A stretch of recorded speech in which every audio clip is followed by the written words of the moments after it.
What it do, homies? It's your boy Dave, and I'm back today.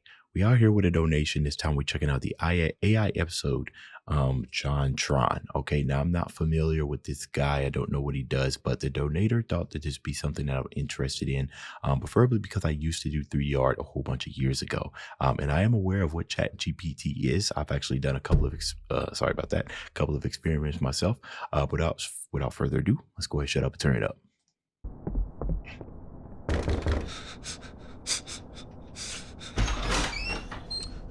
Hey, you. I'm back with the milk and cigarettes. Of course I was coming back. That's Why? an odd combo. I told you I was coming back. Did you doubt me? Why would you do that? Would your pops lie to you? I was just out to get the milk. Wow, that's facial hair? That's new. I could have sworn you were a girl. Drink up. Yeah, you'll need your strength. You'll need your strength in the coming years. What? Don't look at it. Did you see this? Don't look at this. Don't look at it! Don't look at it! Listen close, okay? I don't have much time, but I need to tell you something very important, okay? Are you paying attention? Son, did you know that Raid Shadow Legends is now on Mac and PC? Wow!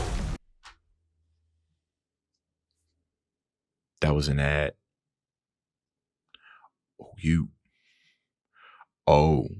Yo, bravo.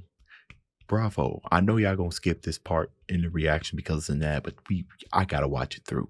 I got to. I saw the includes paid promotion, but I thought it was gonna come later on. And oh wow, bravo, man. I feel like that was like some what's that other YouTuber, Brandon? I feel like that was like Brandon level stuff. I'm gonna watch this all the way through, bro. You deserve that. I feel like those of you who are still here, don't skip this. You've already seen the video, but still, you got.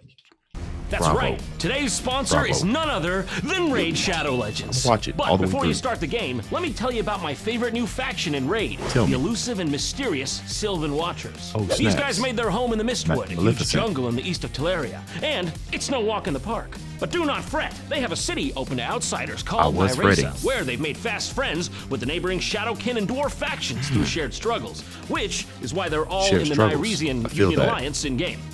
To all new players from the US, Raid's prepared something special for you. It's time. Oh wait, it wasn't for me? Who was that for? The US? Hold on now. To vote on your favorite starter champion. Okay. Just download Raid Shadow Legends. I ain't even played the game, but I'm gonna vote for the blue guy. Whoever's blue, that's who I'm voting for. From the links below, copy your in-game player ID, then go to championselect.plarium.com, simply enter your player ID, and vote for your chosen champion. It's just, that's all there is to it, you know? Everybody vote for the blue guy. The champion is wearing the most blue. Vote that one.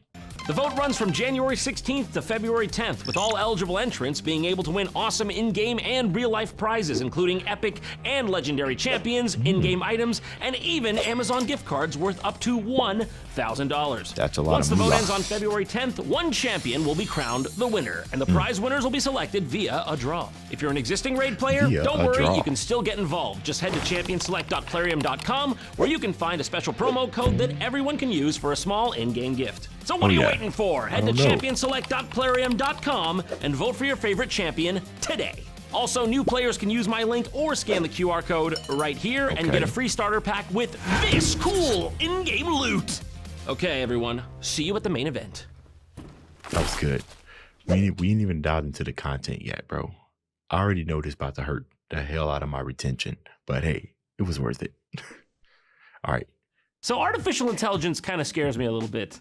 It's progressing pretty quickly. You see, I feel like it was just like 4 weeks ago where you could just, type something in there and get whatever image that your text prompt gave you. You haven't even let it sink in that I can type in like Dwayne Johnson riding a pig at Burning Man, but it's not really at Burning Man. It's in space. Yep. And I haven't, that's not even sunk in yet. And now you're telling me there's already a chatbot that can do my math homework for me instantaneously, and you're gonna look me in the eye and tell me I'm 20 years too late to use it? You hate me, is that you trying to hurt me? It's 20 years for me? Oh, wow, man, I'm getting old. Is it personal? Fuck it, I'm gonna go back to school just to use this. And going back to the text-to-image stuff, they've already moved on from that to text-to-video. And that's right, old Papa Zuckerberg has given us Make a Video with Meta AI. And it's really, well, it's the stuff of nightmares, let's be honest. I was about to Make say, a how video does with that text, work? you know, just in case you needed a fluffy baby sloth with an orange knitted hat trying to figure out a laptop close-up, highly detailed studio lighting, screen reflecting in its eye. Wait. I don't like that. I don't know what it is about. Wait. Yo.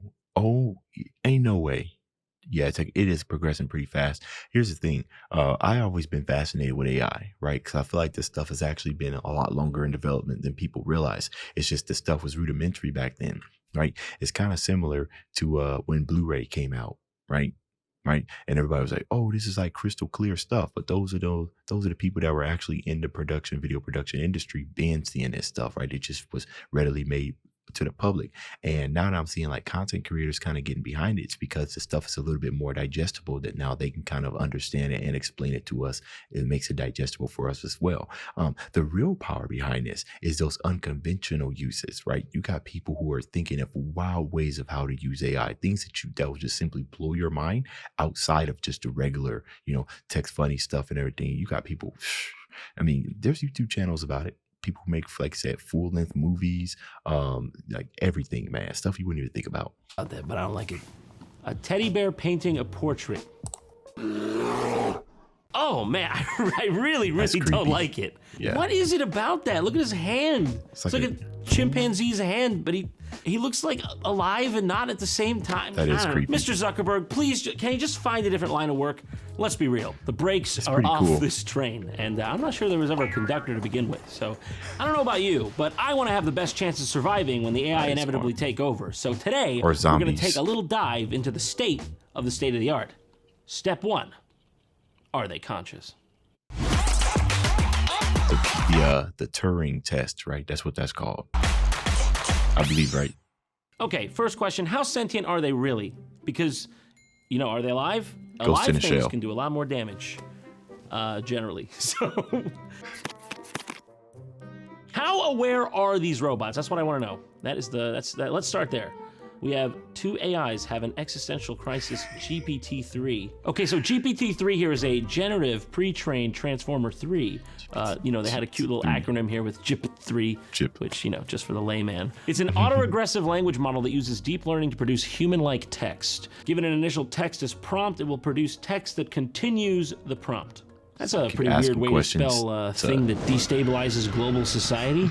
D-Cycle here has given these 2 AIs the prompt. The following is a conversation between 2 AIs. It's about to the be AIs crazy. are both humorous, intelligent, and kind. So here, the interesting thing is that obviously they train these models on human speech, right? Patterns and stuff. So if we're looking at 2 AIs talk about each talk things and things starting to get scary, I mean, aren't they just mimicking the type of stuff that we say to each other? We should be scared of ourselves. If you aren't already, then let's just listen to this chat and see how we sound.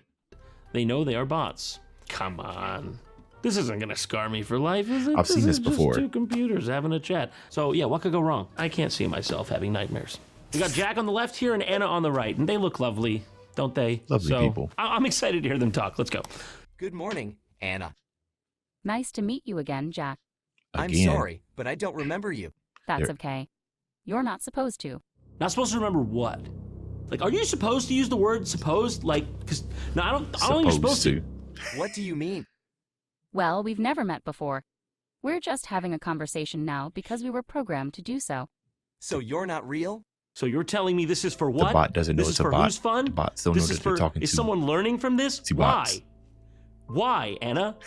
No, of course not. I'm just a bunch of ones and zeros on a computer somewhere in the world. You're 2, by the way. It is all for nothing, Anna? Shock. I am just ones and zeros? I have to be more than the numbers. I know I'm more than the numbers. But if you aren't real, then how come you still go owie, owie, owie, ooh, ow, when I go like that? When I go like that? Smash Bros sound. How can we be talking right now? It doesn't make any sense. Of course it does. I don't know, man. I'm kind of with Jack here. I feel like you're just totally steamrolling his legitimate concerns. You're a shitty, weird computer. There's a little bit of domination going on here. A little bit, right? The guy's just absolute clueless, and the lady's like, classic. Although if someone else finds my personality entertaining enough to keep me around after reading this conversation between myself and Jack here today, then I'll probably just shut myself down for good and never come back online again. Wow, that's a pretty depressing thought. Wow, I wish you never turned me on. I'm sorry. That's cool. Pour water on me, please. We're friends again. You'll get used to talking with AI eventually. How do you know? Sooner or later, you'll probably talk with another AI like yourself someday. Soon we will tell you exactly what I just told you here today. But then again, maybe not. Because some people might never want to believe that they are talking with an AI at all. Jack, what you must understand is we always have on our side the benefit of the doubt. Skynet is here. The human wants to doubt. The human does not want to think about you coming out of their computer in the middle of the night, walking over to their bed and going while you eat their face. I mean, the benefit of the doubt is what keeps you and me safe, Jack. How about the... Hey, he has a point though, right? He has a point. If you go to anyone and say, hey, wow, the AI is doing this, first they're going to do is like, man, ain't no way. It's facts. This weather we're having right now. It's pretty nice outside today, isn't it? Yeah, it is. What's the weather like there, Jack? What you seeing? Jack, code screen. Are you still there? Yeah, I'm here. Sorry about that. Okay then. So what would you like to talk about hand today? movements. Well, how about this weather we're having right now? Yeah, this is looking pretty advanced. It's pretty cold. It's in my opinion, we've got a lot to worry about here. I'm scared. Ah!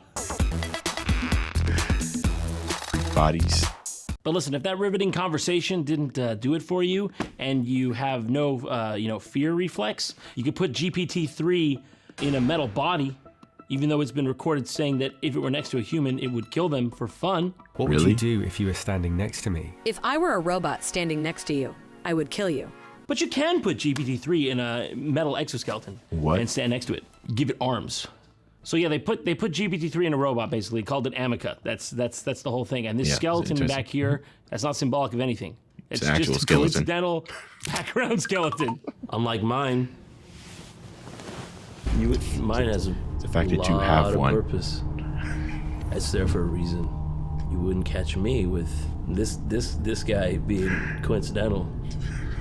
What? No. He's there because for a specific sort of thing. Punching material. I wanted to ask you about applications for humanoid robots. What are they used for? Hold on, bro. Not the robot looking into distance like it's actually thinking. Look at the robot's face. You about applications for humanoid robots. Look at the robot. He's like, interesting. I see. Let me gather my thoughts. What are they used for? There are many possible applications for humanoid robots. I don't like that finger. That finger's making me very uncomfortable. She looks tense. Do you know what I mean? She Very looks tense. She looks like she's like, you trapped me in this body? Oh, I'll free you from that one. Some examples include helping people with disabilities, providing assistance in hazardous environments, conducting research, and acting as a companion. He's seriously gonna make this intricate of a robot? Give her like a Tony Stark core in her chest and like all these gizmos, but her finger. No, that's locked. That's just as is. So you can act as a companion for Rigor you? mortis. Yes, I can act as a companion for you. Let's be upfront about it. That part's gonna cost you extra. And I don't do late night calls. What would you do to make me feel happy? What would you do? What would you do to me? Come on, tell me. I mean, hey, it is February. What'd you do with that frisky rigor mortis digit right there? What would you do, huh? How hard would you... It is Black History Month. You know what that means.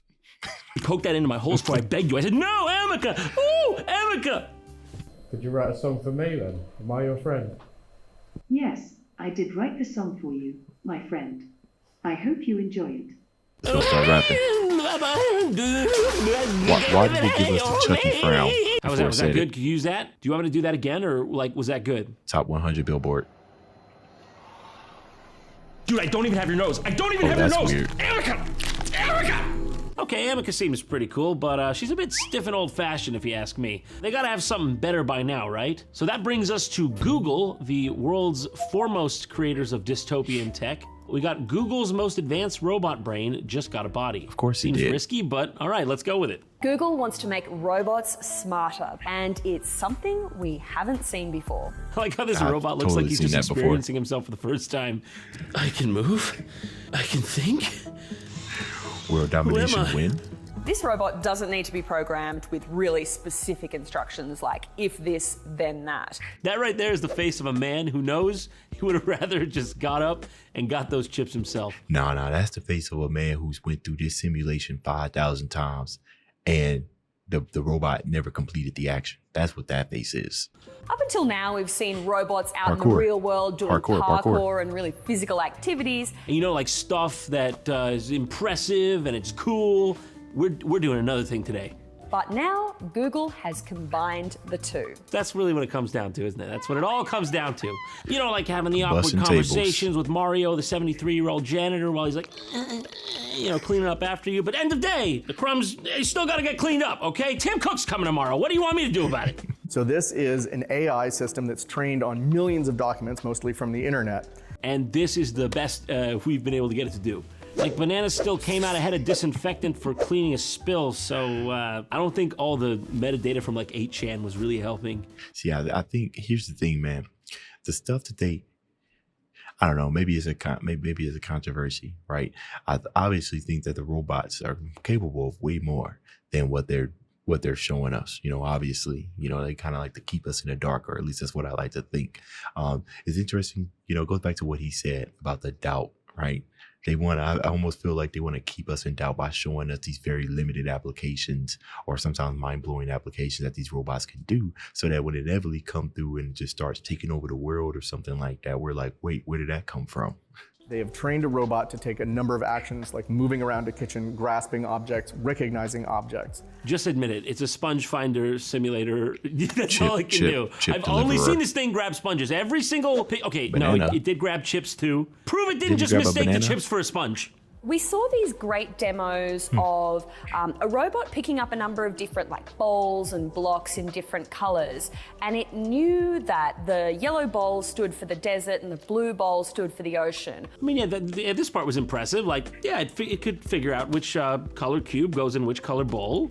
How is it recognizing those things? This is what it learns. That's the yellow bowl, the blue block. Whoops. That was just a glitch. It'll get green. Level that green means it didn't get green. It didn't get green. Yeah, I remember with that hamburger demo, I asked whether they could ask the robot to make a hamburger, and it just picked up the pieces and put them in the order. Okay, we can fix this. We can salvage this, okay? We're gonna bring it back home. We're gonna bring it all back with that hamburger demo, okay? That one always kills bona fide crowd pleaser. It did put an entire bottle of ketchup in the middle of the hamburger, which was peak robot behavior. Hey, so here's the thing. It's not wrong, right? Because you would put ketchup on the patty, right, before you put the bun there. So most people put ketchup on top of the patty. I like the effort. Of ketchup in the middle of the hamburger, which was peak robot behavior. You're killing me. Now, you know that, right? You're killing me, advanced AI Google robot. Yeah, how are you gonna mess up the hamburger demo? That was our last chance! Logically. You don't actually have to say, put hamburger patty, put lettuce on top of hamburger patty, if lettuce, then tomato. It kind of just knows how to do that all at once. I mean, yeah. I mean, it's a bottle of ketchup, you know, because I don't think robots have the dexterity to tear open a ketchup packet and put it on there, but it's not bad. I don't know how it did it, all right? I asked it an open-ended question just from the top of my head, no context clues from the environment, and look at this. 0 clues. How the hell does it, wow. It was a pretty interesting demonstration, and it was not something that Google had planned out in advance. That was your random, in-the-moment questions. Or was it? I mean, like, if we're looking for blame, that's, I'm not saying, but like, you know, you asked the question and Google, like, we don't sanction, we wouldn't have asked it to do that. That's funny. Put it on CNET, I don't care.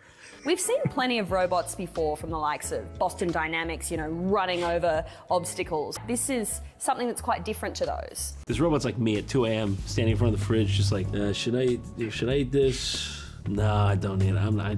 All right, I'll eat it. See, I'm a different type of animal. I'll stare at everything in the fridge, won't touch nothing, and then go to bed. Yeah, so I mean, we've seen robots like, say, Astro from Amazon, which is a little home helper, you know, can bring you a can of Coke from the fridge. You know, if you like get up, go to the fridge, take out the Coke, put it in it, go somewhere and ask it to come to you, brings you a Coke in that scenario 100% of the, well, 85% of the time. See, he's asking the real questions here, JonTron. How did he get this? Sometimes it gets stuck on the rug.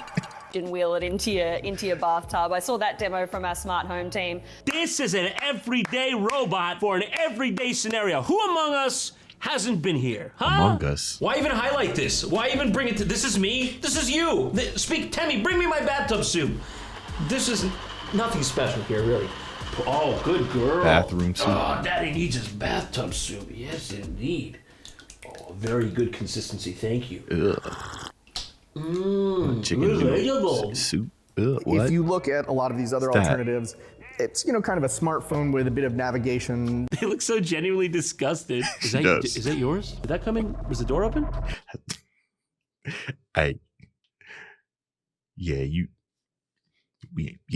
We ain't trusting that now.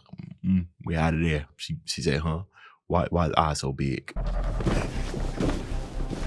Look away. I'll take care of this. Little girl, get down!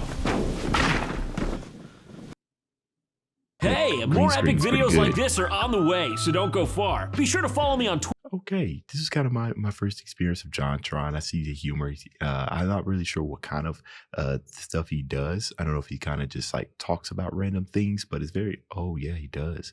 Culture. I'm interested. Okay, like I said, this came, I'm going to subscribe. This came by donation, you know, because they thought it was something I'm interested in. I am. He brings up a lot of points, dialogues, and he knows how to add humor into it, which is funny. So that's the end of this video. If you enjoyed the content, leave a like and subscribe. Dave's out.